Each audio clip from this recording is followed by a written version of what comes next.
For Hitler, it all came down to the V2, the world's first liquid-fuel ballistic missile and Germany's last great hope of winning the war.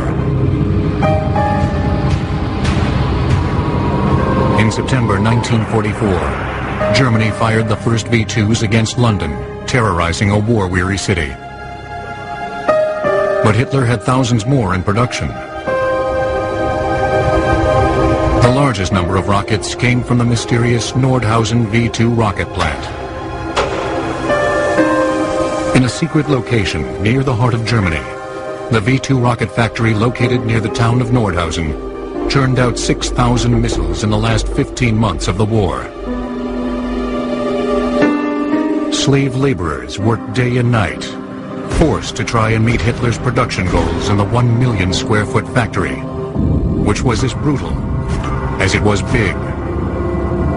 We had no real food, no drink, no water, we couldn't wash ourselves. There was nothing. V2 assembly took place in the Mittelwerk, or Central Works. But other areas of the Nordhausen facility produced V1 buzz bombs and jet engines. The cavernous complex primarily consisted of 2 parallel tunnels, 35 feet wide and 25 feet tall, and 1 mile in length. 46 cross tunnels joined the 2 main tunnels, like the rungs on a ladder, providing over 1 million square feet of floor space. The mountain itself, into which the factory, the Mittelwerk factory, was built, is anhydrite gypsum, and therefore fairly easily dug. Today, the factory is buried under tons of rock, partially destroyed after the war. But a small portion of the once extensive complex is open to the public. After almost 60 years, the dimly lit tunnels hide many secrets. Weapon parts still litter the floor. A few chambers are flooded, drowning an infamous past. The history of the factory is inseparably linked to the history of its product, the V2 rocket. That story begins in the late 1920s with 2 very different factions. A German army eager to regain its former power after the loss of World War I, and a group of amateur rocketeers who dreamed of spaceflight. Even before the rise of Hitler, Germany wished to rearm. The Versailles Treaty, signed at the end of World War I, left Germany weak by restricting the size of the country's military and forbidding the manufacture of long-range guns. However, it said nothing about rockets. In an effort to make the German army stronger, Karl Becker, chief of the ballistics and munitions section, launched a rocket program in 1929. General Becker was very interested in the idea of a ballistic missile, that is, of a large, probably liquid-fueled missile that would be able to bombard enemy cities and carry out a surprise attack that might demoralize the enemy, resulting in a sudden victory. But the solid fuel rockets of the day were little more than giant toys, far less accurate than artillery. To transform the rocket from toy to terror, the Army needed help. In the early 1930s, the Army started recruiting rocket enthusiasts from several amateur rocketry clubs. One enthusiast, Werner von Braun, a brilliant young engineering student and German aristocrat, captured their attention. Von Braun was interested in flying into space. He was interested in the peaceful uses of space. He was interested in going to the moon and going to Mars. That's really his passion. Yet even at the age of 20, he realized getting to the moon would take considerable resources. He saw the Army as an opportunity to break out of the limits of this small-scale amateur rocketry. And there was no other organization around that was likely to finance rocketry on a major scale. In December 1932, 2 months before Adolf Hitler was appointed Chancellor, Von Braun started working on rocket weaponry for Army ordnance at the Kummersdorf Weapon Range, 25 miles southwest of Berlin. It was a black program. It was really a super secret program, and nobody was supposed to know about it. Army ordnance hoped one day rockets would serve as long-range artillery. The goal was to build a series of rockets, each generation larger and more capable than the last. In 1932, von Braun started working on the rocket designated the A-1, soon followed by the A-2 and the A-3. But these were merely intended as stepping stones for a real rocket weapon that was on the horizon, the A-4. Von Braun excelled at Kummersdorf, quickly proving himself an astute engineer and born leader. But by 1936, the rocket program had outgrown its facilities at Kummersdorf, prompting the construction of the Peenemünde Rocket Development Facility on the Baltic coast, a joint Army and Air Force endeavor. Since both the Army and the Air Force were trying to develop weapons that were beyond the ordinary, they looked for a place where they had the room to develop, which Peenemünde did, and also being close to water, they could fire their rockets without concern about where they were coming down. Peenemünde was a monumental engineering challenge. Engineers had to build hangars, sketching rooms, workshops, machine rooms, living quarters, and a new harbor, all in a very remote location. Eventually, the factory added test stands and the most sophisticated wind tunnel of its time. Hitler was pushing to prepare the country for war, which provided funding for the rocket program. In return, the facility was expected to produce a workable weapon within a few years. In 1937, 25-year-old Werner von Braun was appointed technical director of the Army side, while Walter Dornberger, an artillery officer and engineer, became chief of Army rocket development. Dornberger was the liaison between the technical group under von Braun and Army Ordnance leadership. He protected the program, he administered the program from Berlin, and he ensured that it continued to progress and continue to grow. In less than 5 years, the rocket division expanded from a handful of engineers to thousands of designers, machinists, and technicians. Carl Becker made his objectives clear. Secretly build a rocket weapon to surprise and defeat an unsuspecting enemy. But the young rocket program would face unprecedented technical challenges to make science fiction fact. In 1936, Werner von Braun and Walter Dornberger, working for the German Army, drew up specifications for the fourth-generation rocket, the A-4. It would be Josef Goebbels who later renamed the A-4 the V-2 for Vergeltungswaffe 2, or Vengeance Weapon 2. By that time, the V-1 designation had already been claimed by the Luftwaffe's flying bomb. The Army's V-2 would be a monster, 46 feet tall, capable of generating 55,000 pounds of thrust, 17 times more powerful than the A-3. It would carry a 1-ton explosive warhead, enough to flatten a city block. And it would travel nearly 5 times the speed of sound, many times faster than any machine ever built. The missile would burn for about 1 minute after liftoff, steered by a gyroscopic guidance system. The rocket would rise to an altitude of 50 miles on a ballistic trajectory before the engine would automatically shut off and send the missile falling back to its target. As the engineers at Peenemünde struggled with the technical challenges of producing such an advanced weapon, Hitler ordered the invasion of Poland on September 1st, 1939. Without warning, ordnance pushed the V-2 production date up from 1943 to 1941. But at the time, the first V-2 hadn't left the ground. With a new sense of urgency, Peenemünde engineers managed by von Braun tackled guidance, aerodynamics, and booster design. The V-2 was a liquid propellant missile. It used liquid oxygen and alcohol as the two propellants. The body of the V-2 was dominated by two large tanks for those two propellants.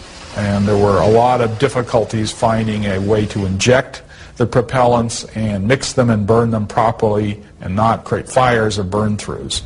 In order to move those propellants to the engine, you needed turbopumps. 12 tons of propellants had to be moved to the engine in 1 minute and inject them into the combustion chamber. Above the tanks, you needed a control section, and that's where the guidance and control and radio equipment would be located at the tip of the missile, then the warhead. Von Braun's team built a prototype in just 3 years, but at an enormous expense.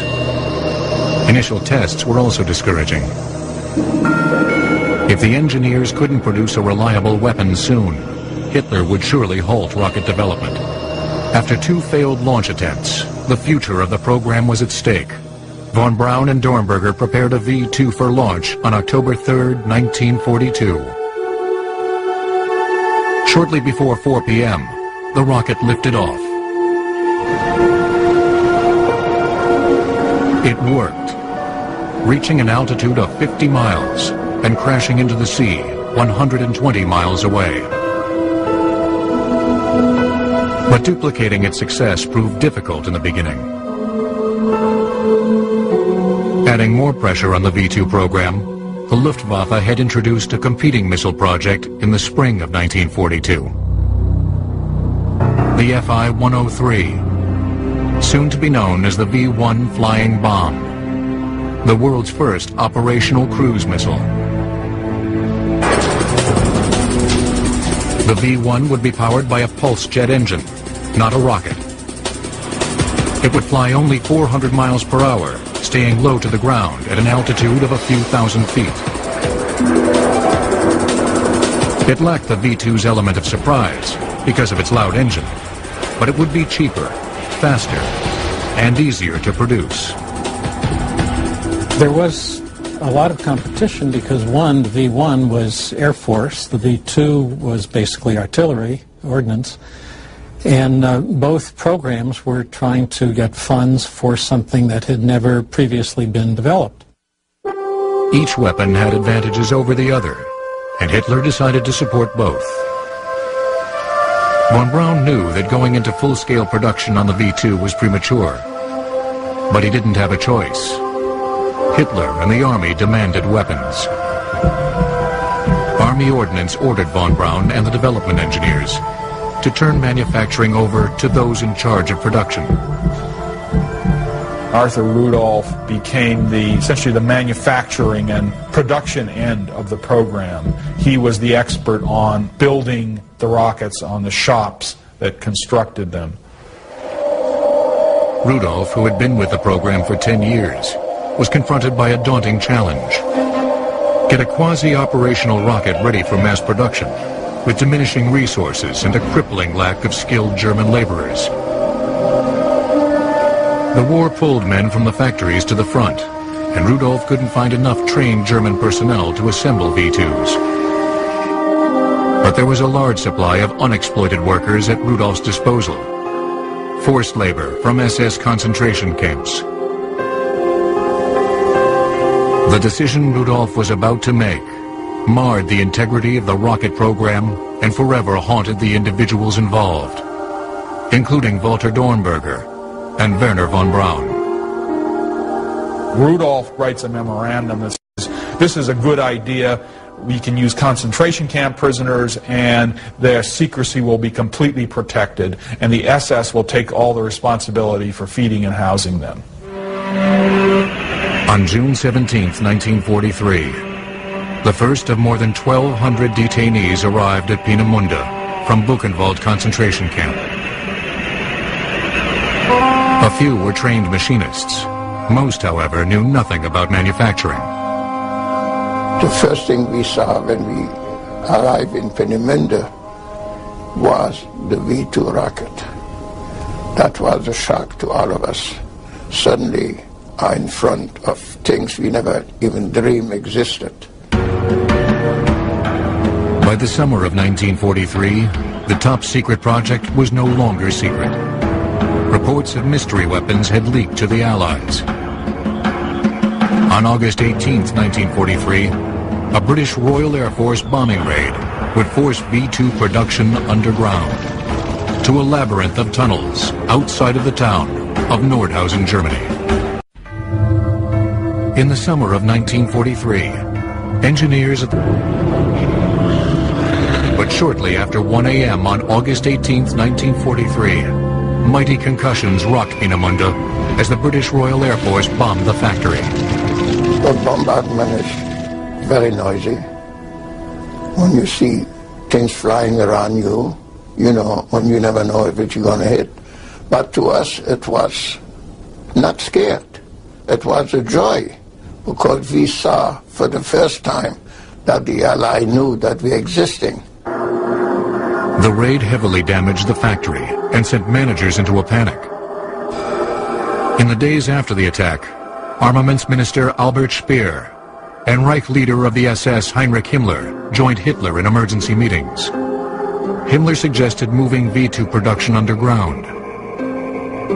A location was chosen: a petroleum storage facility 220 miles southwest of Peenemünde, near the center of the country.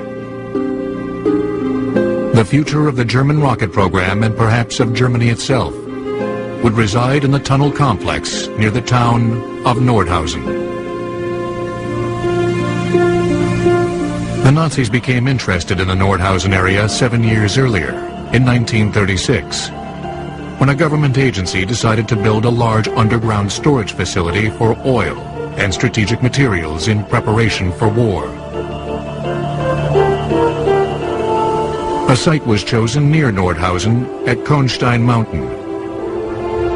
Anhydrite, used for making fertilizer and explosives, was already being mined there. The soft rock was good for tunneling, yet required minimal supports. In June of 1936, 400 miners went to work on the first stage of the project. The final plans called for 2 parallel main tunnels that would stretch over a mile through the mountain. Barrels of petroleum would be stored in cross tunnels or galleries, connecting the 2 main tunnels like the rungs of a ladder. Over the next 7 years, miners excavated millions of tons of rock. By 1943, most of the tunnels were complete and held 4 million gallons of oil, the largest cache in the country. But after the bombing at Peenemünde, Hitler allowed the transformation of the nearly completed oil depot into a rocket factory. Mass assembly would shift from Peenemünde to Nordhausen. But von Braun, the technical director of rocket development, would stay at Peenemünde, working on other missile projects and improving the V2. Himmler, eager to become a bigger player in the rocket division, offered more concentration camp labor to build the factory and later assemble rockets. Himmler names Hans Kammler as his chief for this V2 production. Hans Kammler was the chief of SS construction, and as such had been involved in building the Auschwitz gas chamber crematoria complex, and he was known as a real striver, as an incredibly ambitious, forceful individual. Kammler's challenge was to turn a series of damp and dirty tunnels into a factory. His first task was to finish tunneling. On August 28, 1943, the first 107 concentration camp prisoners arrived at Nordhausen, soon joined by thousands more. But there weren't even barracks for the mostly Russian, Polish, and French prisoners and captured resistance fighters. For 6 months, we lived in this tunnel with the same clothes, pair of pants, a shirt, and a jacket, without a shower. We couldn't even drink when we were caught drinking, except 1 cup of water a day. We used to be beaten. For 6 months, we never saw daylight. There was not even bunks where we could sleep, so we had to sleep on the floor wherever we could. Conditions were brutal. Blasting went on 24 hours a day. Thick dust filled the air. Prisoners worked in 12-hour shifts. But the blasting deprived them of sleep even when they weren't working. There were no toilets, no showers. Tuberculosis, pneumonia, and dysentery were rampant. By Christmas 1943, over 10,000 men were working in the tunnels, digging and loading rocks into rail carts by hand, drilling ventilation shafts, installing lighting, removing oil barrels, laying train track, and installing machinery. After 7 months, slave laborers finished digging the tunnels and enlarging several galleries, adding more than 135,000 square feet to the size of the factory. Of the thousands of workers who went into the tunnels, 3,000 died during the expansion, victims of overwork, malnutrition, and disease. The Nazi leadership had convinced themselves that this was a secret weapon which could change the course of the war. The lives of the prisoners meant nothing. After tunneling, prisoners poured concrete for a level foundation. Sometimes it happened that some prisoners which were unfit to work further on, they fell down and they were filled with concrete. So the tunnel system is not only a memorial, it is a cemetery. While many prisoners expanded the tunnel complex, others constructed concentration camp Dora. Although the prisoners living in the tunnels eventually would have barracks to sleep in, this was little consolation for the thousands living on the brink of death. To rid the camp of dead bodies, sacrificed to build Hitler's rocket, the SS installed a crematorium at Dora. But before the crematorium was operational, thousands of bodies were shipped to Camp Buchenwald. Seeing the arriving cargo, Buchenwald prisoners surmised the only thing Dora produced was corpses. As bodies left Dora, trainloads of equipment from Peenemünde and other factories started arriving. By late 1943, Germany was desperate. Hitler clung to the hope that the tunnels near Nordhausen would produce a miracle. With the threat of an Allied invasion looming, it became all important to get the Nordhausen V2 factory operational. Slave laborers were forced to ready the Nordhausen factory for mass production, installing presses, welders, drills, lathes, and other manufacturing tools. V2 assembly would take place in the Mittelwerk, or Central Works.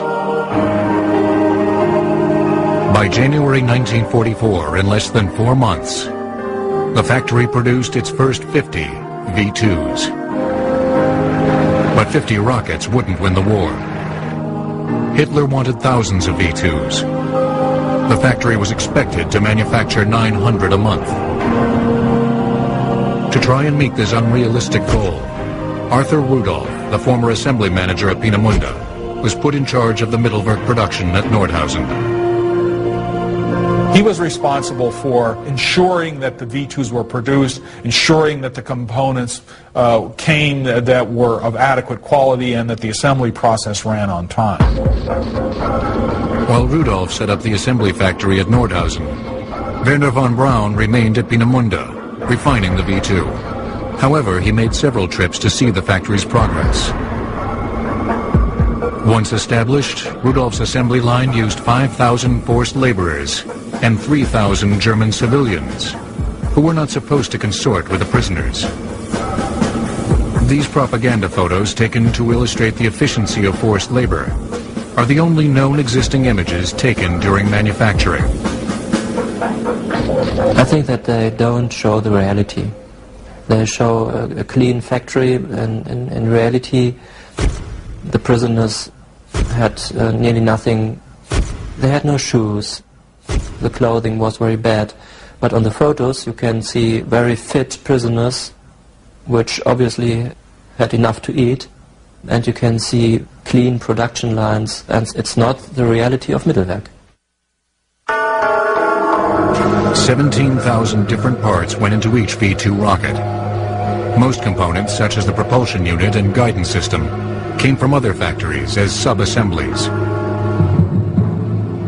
Parts came in via rail line or on the backs of prisoners through Tunnel A, then were stored in the cross galleries. Rocket assembly took place in Main Tunnel B, beginning around Hall 21 with the two large liquid oxygen and alcohol fuel tanks, covered by a sheet metal skin. Next came the propulsion subassembly with combustion chamber and turbo pumps. Workers then attached the big tail section with fins and jet vanes. Lastly, the guidance section was fitted to the front. In Hall 39, the rocket was galvanized and painted in camouflage colors to avoid being spotted from the air during transport. At the very end of assembly, the rockets reached Hall 41, where an overhead crane lifted them upright for gyroscopic testing and other analysis.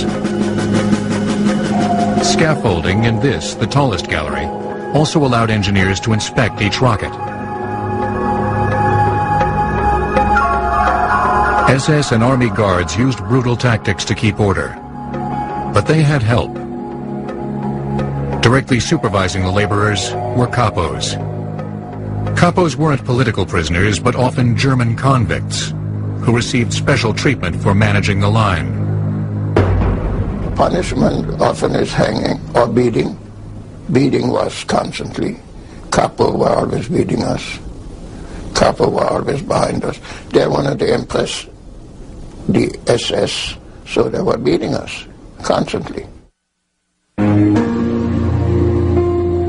Production gradually increased from 50 V2s in January 1944 to 437 per month by May. But the rocket rushed into production had many problems at the launch pad.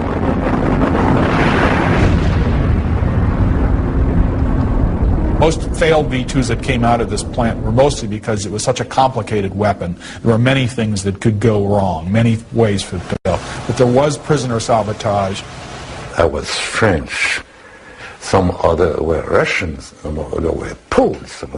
And nobody wanted Germany to win the war. So we tried sabotage. Yves Bayon, a welder on the assembly line, risked his life by making shoddy welds on internal sections. The Russians, they're completely mad. Completely mad. They pissed on machines, for instance. So when they were caught like that, they were hanged. The following Sunday, on the Rolko Square, we didn't have any football place, so instead of football we had the hanging. By the spring of 1944, the Mittelwerk was producing around 400 rockets a month, 13 per day. Within months, Allied bombing raids on key industrial plants also forced V1 and jet engine production into the Nordhausen complex.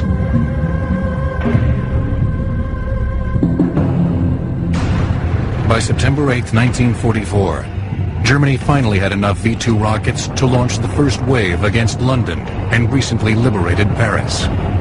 It seemed like Hitler's last hope. The weapon terrorized war-weary London. Unlike the V-1, which made plenty of noise, the V-2 gave no advanced warning when it fell out of the sky. Over the next 8 months, Germany launched 4,300 V-2s on Allied targets. Hitler dreamed it would win the war, but expectation far exceeded performance. The V-2 was never as accurate as the Army wished.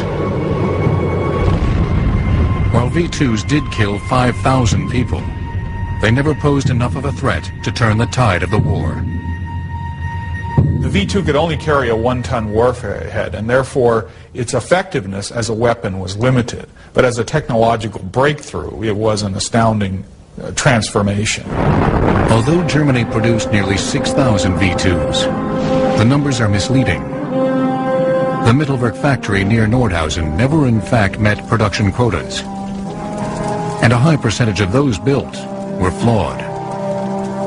I think that the efficiency of the Mittelwerk was a part of the illusion of the rocket engineers who thought that it was possible to construct a rocket weapon for the so-called Endsieg, the final victory.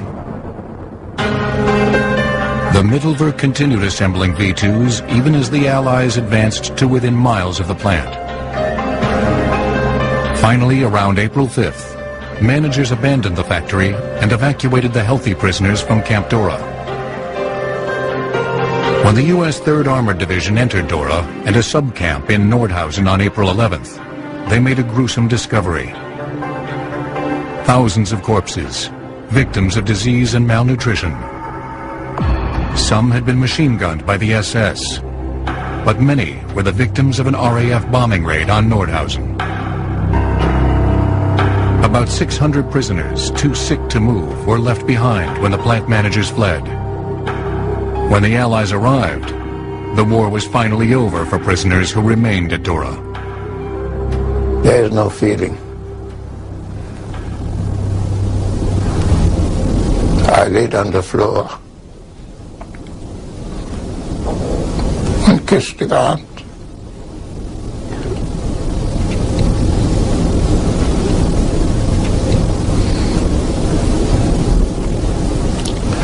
I still get emotional. We survived. Alex Baum was one of the lucky ones. He escaped in the chaos of evacuation. But the Dora camp system consumed the lives of 25,000 prisoners, worked to death, starved to death, executed. Although the U.S. Army controlled the Mittelwerk, the role of the Nordhausen factory was far from over. The secrets kept underground would affect the entire world in the next decade and change the course of warfare altogether. On April 11, 1945, U.S. intelligence teams finally discovered the military secrets of the tunnels, weapons still on the assembly line. Teams were ordered to act fast. The Russians would soon take possession of the plant. Under the Yalta Agreement signed in February 1945, Nordhausen would fall in the Soviet zone of occupation. The Americans raced to ship V-2 parts, enough to assemble 100 rockets and tons of technical documents back to the United States. From the standpoint of national defense, it just makes good sense to capture as much information as possible from this defeated enemy. If we don't do it, clearly other people will. The U.S. also sought the brains behind the technology. Understanding his value to the Americans, von Braun, nursing a broken arm from a car accident, turned himself over to the U.S. Army on May 2nd, 1945. Werner von Braun was exceptionally excited because he viewed the Americans as the nation that had the greatest capability to further his desire to fly in space. Under Project Paperclip, Von Braun and several hundred other German specialists from all fields were brought to the U.S. Intelligence carefully screened every engineer. One thing that looked good for Werner von Braun when he came to the U.S. was a short stint in jail he had served in 1944. The Gestapo threw von Braun in jail for a few comments he made at a party regarding the desperate war situation and his desire to go into space. Werner von Braun was arrested because there were some people who believed that he was not being properly oriented toward the war effort, but what he really wanted to do was fly in space. And they viewed him as somehow disloyal in that context. And it took some friends in high places to get him released. Von Braun had joined the Nazi Party in 1937. He asserted it was an official demand. Paperclip guidelines allowed engineers who were passive members of the Nazi Party to enter the country, but not ardent Nazis or war criminals. Regardless, it would take an aggressive PR campaign to sell American citizens on the employment of former Nazis. There was some controversy immediately after the war in the 46-47 time frame. And there were protests from Jewish groups, from liberal groups, about the use of former Nazis in the American weapons programs. The Cold War kind of killed all the discussion about that, or really silenced it. Despite the controversy, the Army shipped von Braun and 120 German engineers to Fort Bliss, Texas, where they would help develop the U.S. ballistic missile program. The engineers reassembled and fired V-2s at the White Sands Proving Grounds. But it was spaceflight that von Braun dreamed about. He became a prominent spokesman for space exploration. In 1955, he also became a U.S. citizen. This is one of the proudest and most significant days in my life. It's almost like getting married. In 1960, von Braun became director of the Marshall Space Center with the challenge of designing the Saturn V moon rocket. Helping him were many of his former Peenemünde engineers, including Arthur Rudolph. But even as von Braun worked to take America to the moon, there were those who accused him of misconduct for his association with the Mittelwerk. The issue still raises debate. He, of course, said he really didn't know what was taking place there. He had some vague ideas, but no first-hand knowledge. It's probably mostly true. He visited the plant on occasion. He did see some of the activities that took place there, but he certainly didn't have intimate knowledge. Von Braun is not responsible for the creation of the underground plant, nor is he responsible for the decision to use slave labor at Peenemünde in the spring of '43. But he is a knowledgeable leader of the program. He knows what's going on, and he doesn't say anything. He doesn't even seem very disturbed by it. Von Braun's Saturn V rocket took men to the moon in 1969. 8 years later, he died of cancer. At the time of his death, most of the American public knew nothing about the Mittelwerk controversy and remembered von Braun as a space visionary.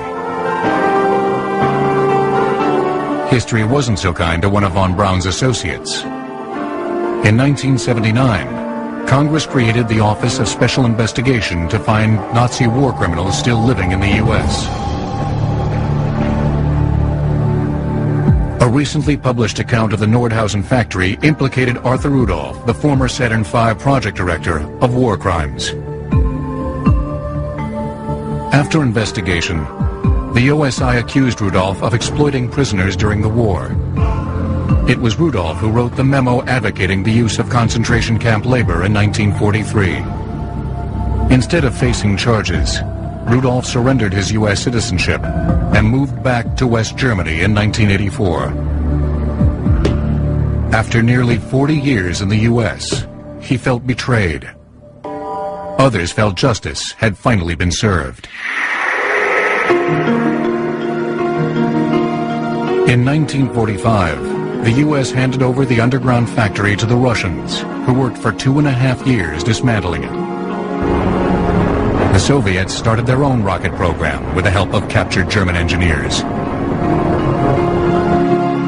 In the spring of 1948, the Russians dynamited the tunnels, partially collapsing the complex. However, burying the factory proved easier than burying the truth. In 1964, the Dora concentration camp memorial was opened to commemorate those who suffered and died there. In 1995, engineers dug an access tunnel to the former factory, giving visitors a glimpse back in time. V1 and V2 parts are scattered about, skeletons of Hitler's dream to dominate the world. They are, in a way, also symbolic of the lives lost here in the tunnels near Nordhausen. All of us who survived had a terrible feeling of guilt for years. How come me when the other one died?